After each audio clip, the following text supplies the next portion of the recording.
जय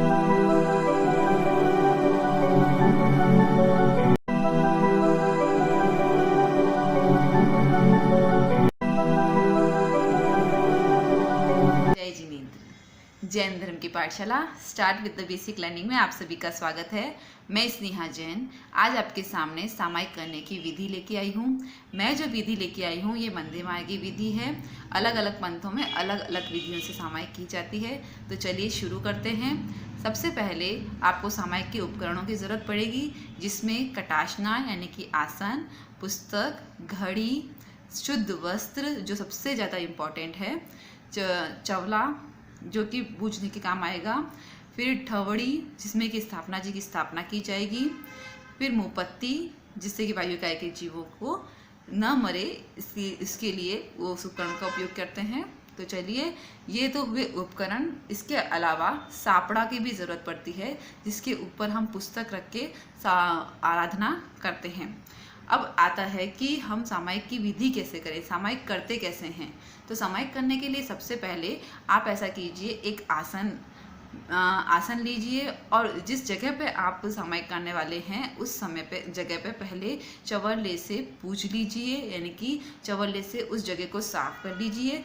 जब जगह साफ हो जाए तो वहाँ पे एकदम धीरे से आसन बिछाना है। आसन को जोर से फटकारना नहीं है, एकदम धीरे से बिछाना है। और फिर उसके बाद सामने ठवड़ी में स्थापना जी स्थापित कर दीजिए। स्थापना जी क्या होते हैं? नमोरी अंताणा व पंचेंद्रिय लिखे हुए एक तामपत्र होते हैं, जो हमारे जस्ट सामने रख दिए जाते हैं। इसे क्यों रखते हैं? इसे रखने का मेन कारण है, जब हम सामायिक करते हैं और हमारे समक्ष कोई गुरु भगवंत नहीं होते हैं तो इसकी स्थापना करके हम ये मान लेते हैं कि हमारे समक्ष गुरु भगवंत हैं, हमने उन्हें आमंत्रित किया है।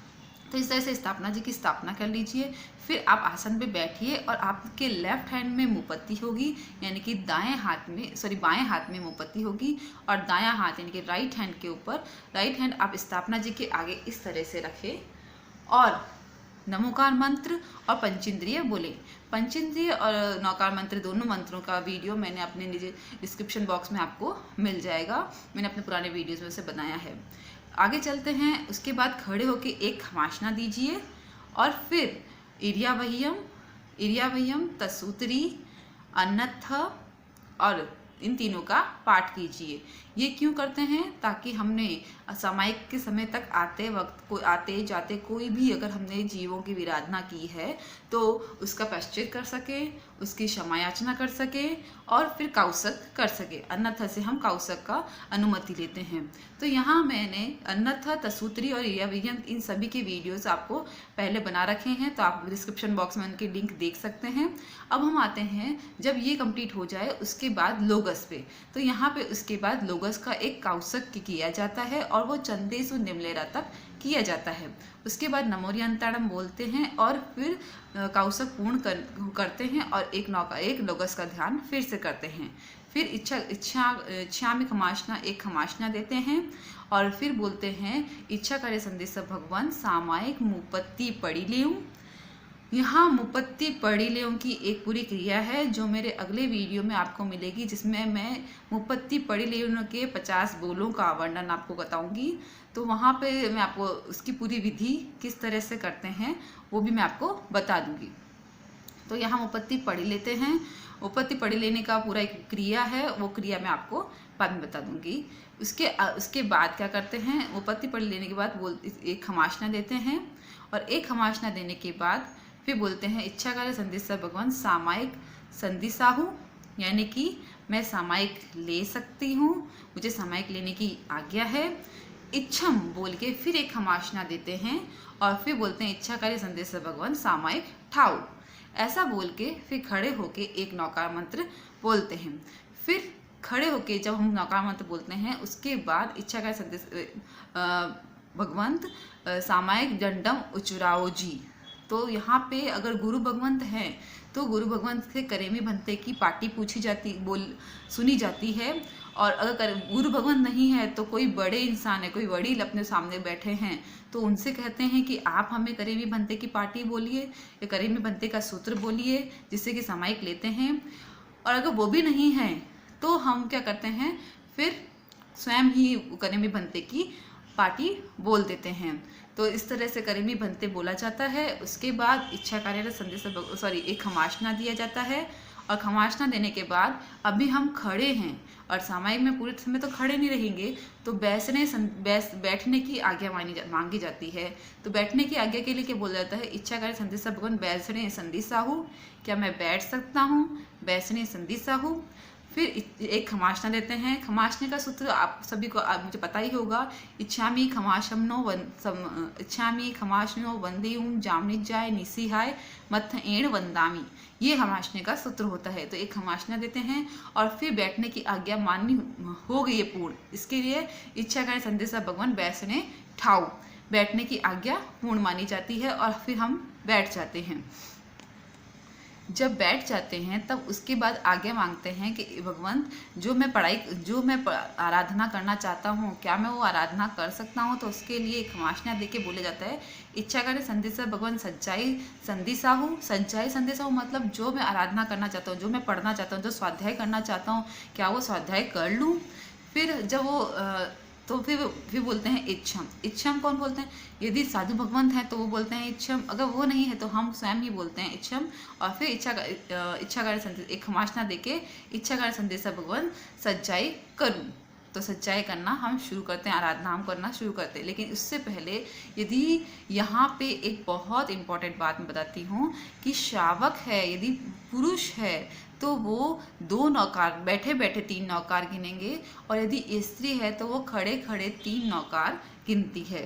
तो इस तरह से सामायिक की विधि पूर्ण होती है। लेकिन इसमें भी मैं आपको जो सूत्र बोले गए हैं उनका अर्थ मैं आपको बताती हूँ। यहाँ सबसे पहले हम लोग इसकी एक क्रम भी आप बहुत अच्छे से याद कर सकते हैं, क्योंकि खमासने भी काफ़ी हैं और सूत्र भी इसमें जो छोटे छोटे सूत्र बोले जाते हैं वो भी काफ़ी है। तो इस क्रम को कैसे याद रखें, ये भी एक बहुत अच्छा से मेरे पास ट्रिक है, उस ट्रिक को फॉलो करें तो आपको बहुत मज़ा आएगा। तो सबसे पहले क्या करते हैं, मुपत्ति पड़ी लेऊं, यानी कि हमारे हाथ में जो उपकरण आया है, यानी कि मुपत्ति जो सामायिक का उपकरण है, सबसे पहले उसे शुद्ध कर लो। उसे शुद्ध करने के बाद आज्ञा मांगो कि मुझे सामायिक करनी है। तो सामायिक संदेशाहू और सामायिक ठाऊ, ये दोनों पद आ गए।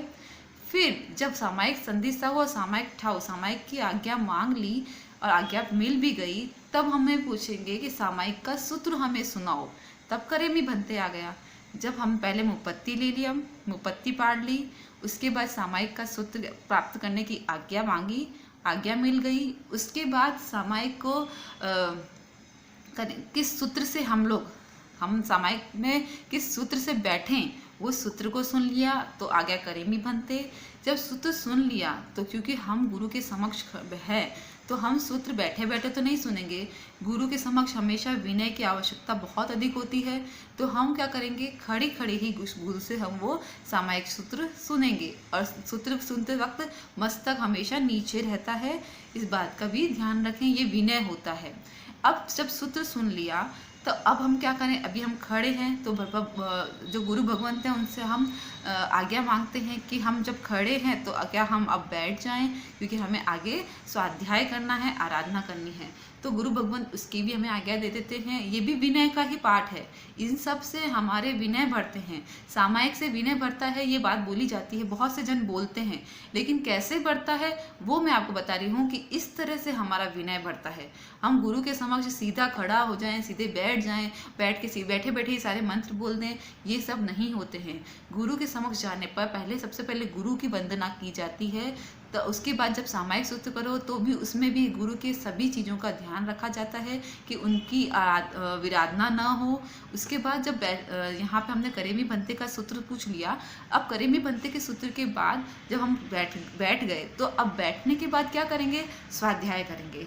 तो अब स्वाध्याय का सूत्र पूछ ले कि सज्जाए संदेशाहू और सज्जाए ठाऊ, यानी कि मैं सज्जाए करूँ, करने की आज्ञा मांगता हूँ और सच्चाई करने की आज्ञा मांगती हूँ, और सच्चाई ठाऊ आपने मुझे आज्ञा दे दी। और फिर 3 नौकार मंत्र इसलिए गिने जाते हैं कि पंच परमेष्ठी का कोई भी कार्य करने से पहले 3 नौकार हमारे लिए सबसे शुभ माने जाते हैं। तो यहाँ पे सामायिक विधि में आने से आ गए हैं, इस विधि में एंटर कर चुके हैं, तो अब इस विधि का सब कुछ मंगलमय हो, सब कुछ सही तरीके से हो, इसलिए पंच परमेष्ठी को 3 नौकार मंत्र करके वंदन किया जाता है। तो ये समझ में आ गया। पहले मुपत्ति पाड़ लिया, फिर सामायिक की आज्ञा ली, फिर करेमी बनते की पाठी सुनी, फिर बैठने की आज्ञा मांगी, फिर स्वाध्याय करने की आज्ञा मांगी और फिर 3 नौकार के हमने स्वाध्याय कर लिया। तो अब आपको ये चीज़ क्लियर हो गई कि किस सूत्र के बाद या किस खमासने के बाद क्या बोलना है, किस खमासने के बाद क्या बोलना है। अब आपको कन्फ्यूज़न नहीं होगा कि पहले बैसने संधि सम बोलूँ कि पहले सामायिक करना बोलूँ। तो ये एक बहुत ही इजी ट्रिक है, इसे समझ लेना ही हमारे विधि को पूर्ण करने का सबसे अच्छा तरीका है।